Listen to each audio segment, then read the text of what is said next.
Hello everyone. जैसे कि हमने कल पढ़ा था कोऑपरेटिव सोसाइटीज़ बिजनेस के बारे में, जिसमें कि सभी वॉलंटरली मेंबरशिप होती है। इसमें सभी मिलके काम करते हैं अपने मेंबरशिप के वेलफेयर के लिए। इसमें कोई सिंगल इंडिविजुअल नहीं होता है, ऑटोक्रेटिक मैनर नहीं होती है, डिसीजंस लिए जाते हैं डेमोक्रेटिक मैनर में। सबकी कंसल्टेशन से मैक्सिमम वोटिंग जिसकी होती है वो डिसीजन लिया जाता है। इसमें सभी की लाइबिलिटीज़ लिमिटेड होती है, जैसे कि हम इसके बारे में पढ़ चुके हैं। इसके फीचर्स थे वॉलंटरी मेंबरशिप, लीगल स्टेटस, इसमें रजिस्ट्रेशन कराना बहुत कंपलसरी होता है, ज़रूरी होता है। सभी की लाइबिलिटी लिमिटेड होती है। कंट्रोल किसी सिंगल इंडिविजुअल का नहीं होता है। कंट्रोलिंग के लिए आपके पास अगर शेयर है सोसाइटी का तो आप इसके एक मेंबर बन जाते हो, तो आपका पास भी एक वोट मिलता है, जिससे कि आपको डिसीजन लेने में हेल्प मिलती है। One vote one person, equality of voting rights रहती है। सर्विस मोटिव रहता है, इनका प्रॉफिट मोटिव नहीं रहता है। Disposal of surplus means 25% general reserve में, 10% डिविडेंड में, 10% इंफ्रास्ट्रक्चर की डेवलपमेंट में, और बाकी जो बचा हुआ है वो सभी में बढ़ जाएगा। कैश ट्रेडिंग होती है। अरेंजमेंट ऑफ फाइनेंस इसमें 3 तरीके से होता है। Membership capital, grants from government, loans from government. Government का कंट्रोल रहता है क्योंकि वॉलंटरी मेंबरशिप है तो कुछ गड़बड़ी ना हो जाए, इसलिए हर साल इनको एनुअल बुक्स ऑफ अकाउंट सारे डॉक्यूमेंट्स गवर्नमेंट के पास में भेजने होते हैं।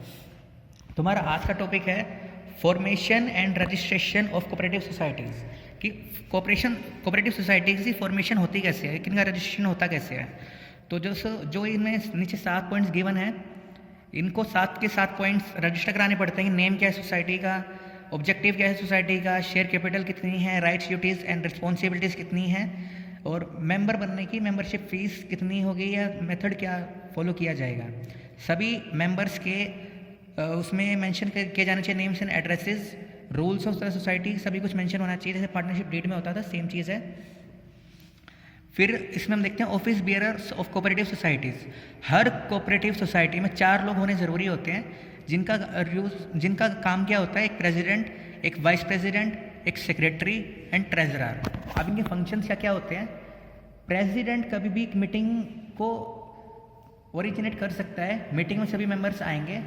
डिसीजंस का जो सॉल्यूशन होता है कि सभी मेंबर्स अपने अपने वोट देंगे, और जो वोट की काउंटिंग होती है वो रहेगी प्रेसिडेंट के हाथ में। अगर इन केस प्रेसिडेंट वहाँ पे से एब्सेंट है तो उस केस में प्रेसिडेंट की सारी पावर चले जाएंगी वाइस प्रेसिडेंट के हाथ में।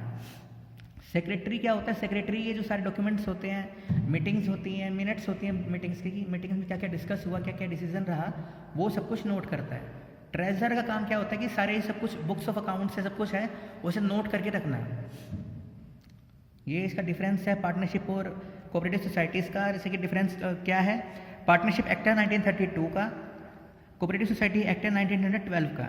रजिस्ट्रेशन पार्टनरशिप में ज़रूरी नहीं है, कंपलसरी नहीं है, इसमें मैंडेटरी होता है। म्यूचुअल प्रॉफिट पार्टनरशिप में क्या होता है कि जो पार्टनर्स हैं सिर्फ उन्हीं तक ही पार्टनर्स का जो प्रॉफिट होता है वो बढ़ता है, लेकिन कोऑपरेटिव सोसाइटी में non member also get benefit from it. मतलब कि जो नॉन मेंबर है, जिसकी मेंबर्स की फैमिली है, उसे भी उसका शेयर मिल सकता है। ऑब्जेक्टिव क्या होता है पार्टनरशिप में, बिजनेस एक्टिविटीज़ करना, लेकिन इसमें क्या होता है कि वेलफेयर ऑफ द मेंबर्स के लिए एक्टिविटीज़ करना। अब कोऑपरेटिव पार्टनरशिप में मिनिमम 2 होते हैं, मैक्सिमम 50 मेंबर्स हो सकते हैं। कोऑपरेटिव सोसाइटी में minimum 10, maximum 100 in case of credit society. ठीक है, ये छोटा सा टॉपिक था, थोड़ा याद करने का, समझने का, इसमें थोड़ा कुछ है नहीं, इसलिए मैंने इसको थोड़ा डिटेल में नहीं बताया है। अभी जो मेन टॉपिक है, जो 6 नंबर में क्वेश्चन आता है मोस्टली, वो है टाइप्स ऑफ कोऑपरेटिव सोसाइटीज़। ये गारंटेड है कि 6 नंबर में क्वेश्चन आता ही आता है, 6 नंबर में, 5 नंबर में आता ही आता है, तो ये थोड़ा समझना ज़रूरी है। थोड़ा कॉम्प्लिकेटेड नहीं है, ईजी है, बस समझ के करना आसान है। क्योंकि जो इनका नाम लिखा है टाइप्स ऑफ कोऑपरेटिव सोसाइटी का, कंज्यूमर्स की कोऑपरेटिव सोसाइटीज़, प्रोड्यूसर्स की, marketing, credit, financing, farming and housing, जो 6 सोसाइटीज़ हैं, इनके नाम से ही पता चलेगा कि कौन सी एक्टिविटीज़ क्या परफॉर्म करती है। अब हम आगे आते हैं। पहला है हमारा कंज्यूमर्स कोऑपरेटिव सोसाइटीज़। अब कंज्यूमर्स कौन होते हैं, जो सामान को कंज्यूम करते हैं। तो क्रिएटर्स कौन होते हैं, consumers who want to get rid of traders and brokers exploitation. अब की ट्रेडर्स एंड ब्रोकर्स कौन से होते हैं, जो प्रोड्यूसर से लेके सामान कंज्यूमर को बेचते हैं अपना कमीशन या प्रॉफिट ऐड करने की वजह से, करने के लिए।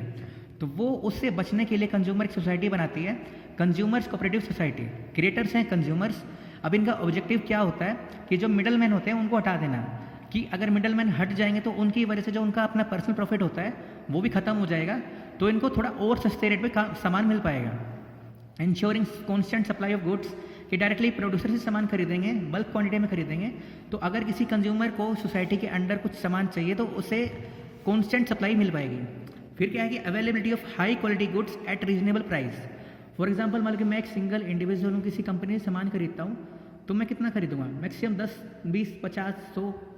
तो कोऑपरेटिव सोसाइटी क्या करेगी, जिसमें कम से कम 100 मेंबर्स हैं, तो उनके लिए एक टाइम पे 1 लाख या 10 लाख कुछ सामान खरीद लेंगे महीने के या 2 महीने के लिए, और बाद में उनको क्या रहेगा कि हाई क्वालिटी प्रोडक्ट्स उनको मिल जाएंगे, बल्क क्वांटिटी में खरीदने की वजह से उनको रीजनेबल प्राइस पे मिल पाएगा। बेसिक फंक्शन क्या होता है इसका, बल्क क्वांटिटी में प्रोड्यूसर से या होलसेलर से खरीदना और मेंबर्स को बेचना, जिससे कि उनको प्रॉफिट ना हो या वेलफेयर हो सके मेंबर्स का। और लास्ट पॉइंट है फिर इसका, अदर फीचर्स क्या है इसके, non members can also buy the goods, members are given priority in case of shortage of goods. लेकिन नॉन मेंबर्स भी सामान खरीद सकते हैं, और जो मेंबर्स हैं लेकिन उनको पहली प्रायोरिटी दी जाएगी सामान खरीदने के लिए अगर कभी शॉर्टेज हो जाती है तो। Sometime members are given special discount, members are given bonus and share in profit in proportion to their purchase and investment respectively. तो पहली सोसाइटी थी कंज्यूमर की सोसाइटी, कंज्यूमर्स बनाते हैं अच्छी क्वालिटी के प्रोडक्ट्स कम प्राइस पे लेने के लिए, eliminating middleman and constant supply के लिए। और इनका फंक्शन क्या होता है कि मिडलमैन को हटा देना, डायरेक्ट सामान खरीदना बल्क क्वांटिटी में प्रोड्यूसर से या होलसेलर से, और मेंबर्स को बेच देना। फिर हम नेक्स्ट पे आते हैं, ये है प्रोड्यूसर्स की।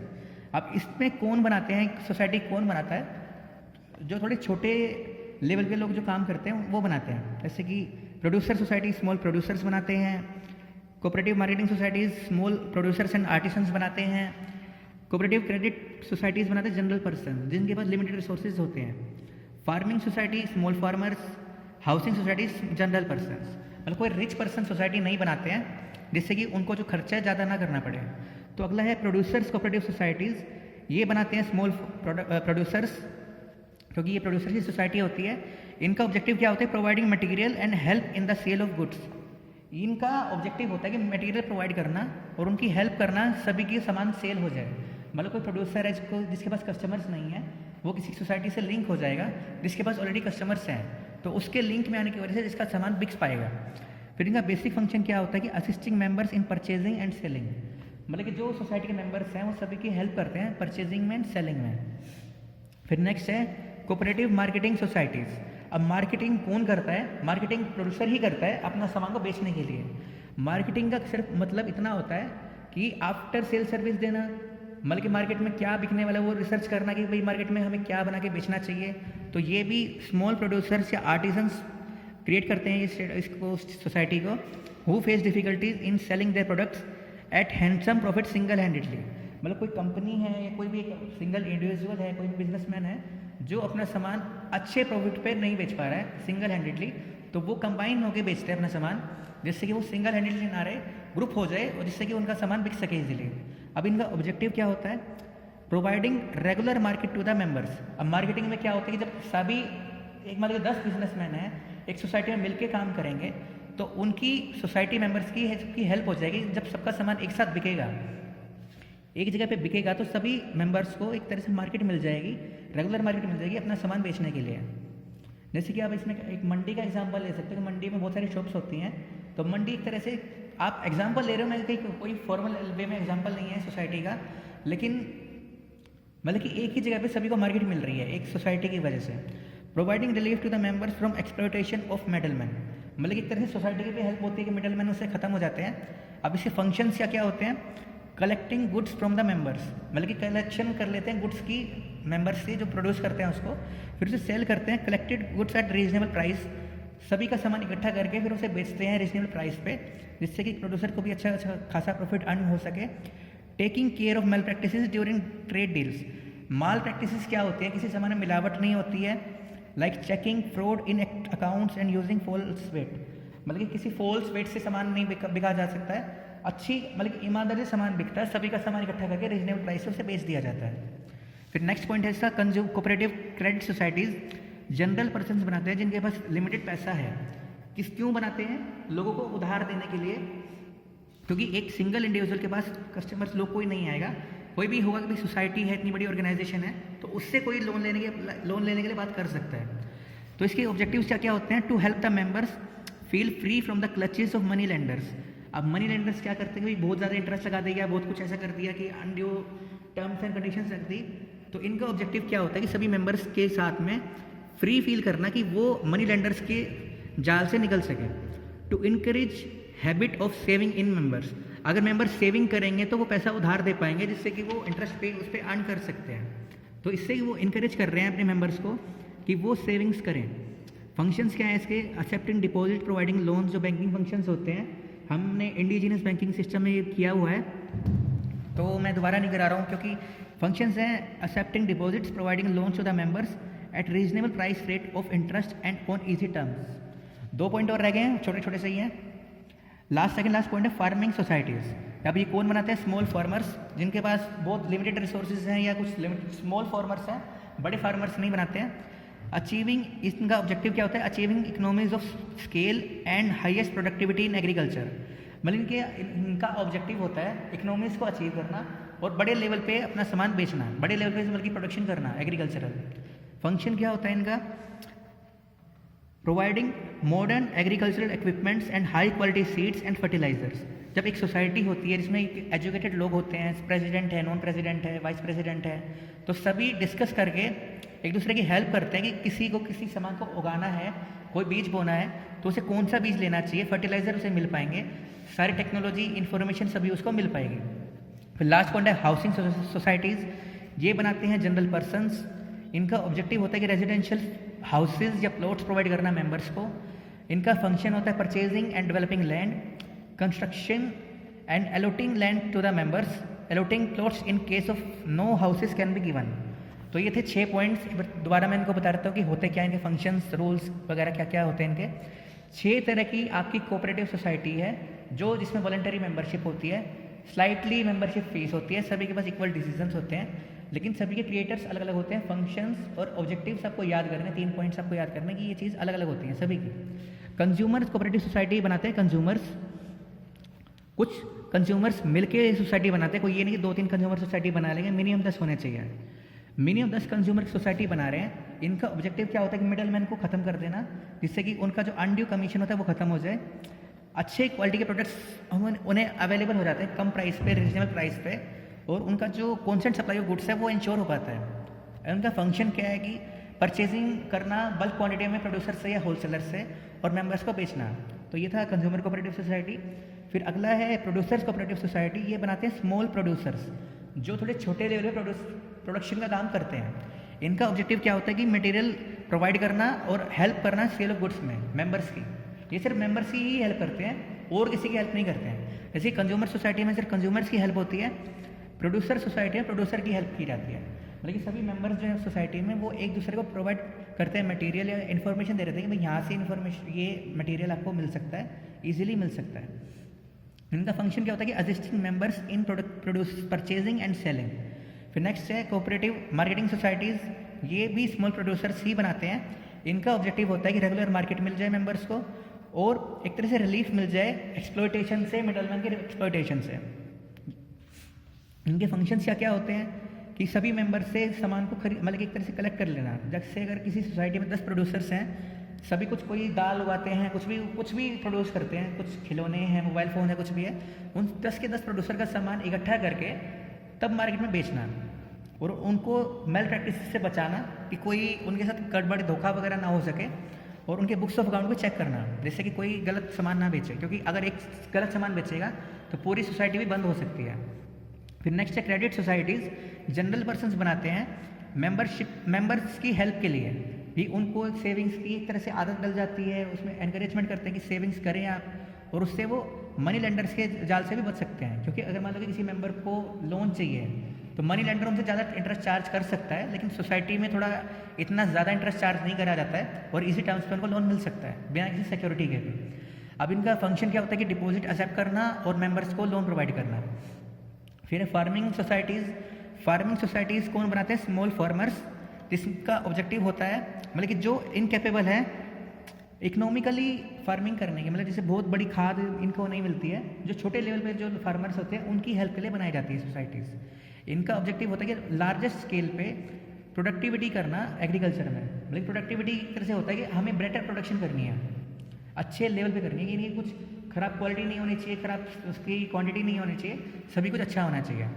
अब इसका फंक्शन क्या होता है कि बेटर या मॉडर्न जो खाद होती है, जो इंफ्रास्ट्रक्चर होता है, इक्विपमेंट्स होते हैं, फर्टिलाइजर्स होते हैं, वो प्रोवाइड करना अपने मेंबर्स को सोसाइटी के। हाउसिंग सोसाइटीज़ भी जनरल पर्सन्स बनाते हैं। इनका ऑब्जेक्टिव होता है कि रेजिडेंशियल हाउसेज या प्लॉट्स प्रोवाइड करना मेंबर्स को, या फिर परचेज। इनके फंक्शंस क्या क्या होते हैं? परचेज करना लैंड को, डेवलप करना, हाउसेज प्रोवाइड करना मेंबर्स को, अगर हाउस नहीं बने हुए हैं तो उस केस में प्लॉट्स प्रोवाइड करना। तो ये जो 6 कोऑपरेटिव सोसाइटियाँ हमने की हैं, कोऑपरेटिव सोसाइटी के 6 टाइप्स हैं, जैसे ये consumers, producers, marketing, credit, housing, farming. तो जो ये 6 टाइप्स हैं, ये सिर्फ अपने मेंबर्स की हेल्प के लिए सोसाइटीज़ बनाई जाती हैं। तो थोड़ा ये देख लेना, अगर आपको कोई डाउट हो तो शनिवार को 4 बजे आपकी कॉन्फ्रेंस कॉल रहेगी, उसमें डाउट्स क्लियर कर दिए जाएंगे आपके। मेनली आप ये याद रखना, इन कोऑपरेटिव सोसाइटीज़ में बेसिक चीज़ क्या है कि ये अपने मेंबर्स के लिए काम करती हैं, लेकिन नॉन मेंबर्स भी इसका बेनिफिट ले सकते हैं। हाउसिंग में मेंबर्स को हाउस मिलता है, फार्मिंग में जो फार्मर्स हैं, सोसाइटी के मेंबर्स जो हैं, उनको मॉडर्न इक्विपमेंट्स मिल सकता है। क्रेडिट में जो मेंबर्स हैं उनको लोन मिल सकता है इजी टर्म्स पे, कम रेट ऑफ इंटरेस्ट पे, जिससे कि वो मनी लेंडर्स के क्लच से फील कर सकते हैं। मार्केटिंग में स्मॉल प्रोड्यूसर्स को हेल्प मिलती है, जिनसे कि सबका सामान इकट्ठा करके वो बेच सकते हैं, एक ही जगह पे रेगुलर मार्केट उनको मिल सकती है। प्रोड्यूसर्स में क्या होता है? प्रोड्यूसर्स को यही हेल्प मिलती है कि उन्हें मटेरियल मिल जाता है कि, और सेल ऑफ गुड्स में हेल्प मिलती है। कंज्यूमर में भी कंज्यूमर को हेल्प की जाती है, जो मतलब कि सोसाइटी का जो मेंबर होता है उसी को ही हेल्प मिलती है, वो एक दूसरे की ही हेल्प करते हैं। मतलब इसमें मैंने बेसिक प्रिंसिपल बताया हुआ है आपको, परसों बताया था, 1 for all and all for 1, कि एक सभी के लिए काम करेगा और सभी एक के लिए भी काम करेंगे। कोई ऐसा नहीं कि भाई कोई, जिससे अगर किसी पर 2000 शेयर हैं, किसी पर 200 करोड़ रुपए के शेयर हैं, तो कोई डिफरेंस नहीं है, सभी एक सोसाइटी के मेंबर्स हैं, सभी एक दूसरे की हेल्प के लिए, वेलफेयर के लिए काम करेंगे। तो ये था आज का टॉपिक, कोऑपरेटिव सोसाइटीज़ की formation, registration, office bearers and types of cooperative societies. ये थोड़ा टॉपिक ध्यान से कर लेना, क्योंकि ये 6 नंबर में या 5 नंबर में पेपर में आता रहता है, काफ़ी इंपॉर्टेंट टॉपिक है। ठीक है, तो ये आज का टॉपिक था। कल हम पढ़ेंगे merits of cooperative societies and limitations of cooperative societies, और कल ये चैप्टर जो है हमारा कंप्लीट हो जाएगा कोऑपरेटिव सोसाइटी का। फिर हम परसों से, या उससे परसों वैसे आपका टेस्ट है, तो जो मैंने आपको बताया था कंपनी ऑर्गेनाइजेशन के बारे में काफ़ी पॉइंट डिस्कस हो भी चुके हैं, तो वो आपका शुरू हो जाएगा थर्सडे से। मतलब कि आपका वेडनेसडे आपका ब्रेक रहेगा क्योंकि आपका टेस्ट है, और फिर आपको शुरू हो जाएगा कंपनी ऑर्गेनाइजेशन, जो काफ़ी ज़्यादा इंपॉर्टेंट टॉपिक है +2 के हिसाब से भी और +1 के हिसाब से भी। +2 में आपका जो सारा अकाउंट्स है 40 मार्क्स का आपका कंपनी के अंदर आता है, तो आपको ध्यान से समझना होगा इस कंपनी के टॉपिक को। डरने की ज़रूरत नहीं है, सब इजीली है, कुछ मुश्किल नहीं है, इसमें भी सब कुछ हो जाएगा। अभी आप कोऑपरेटिव सोसाइटी के टाइप्स पे कर लेना, और कल ये चैप्टर हम कोशिश करेंगे कल या परसों में 2 दिन में लगा के ये चैप्टर को कंप्लीट करने की। Thank you.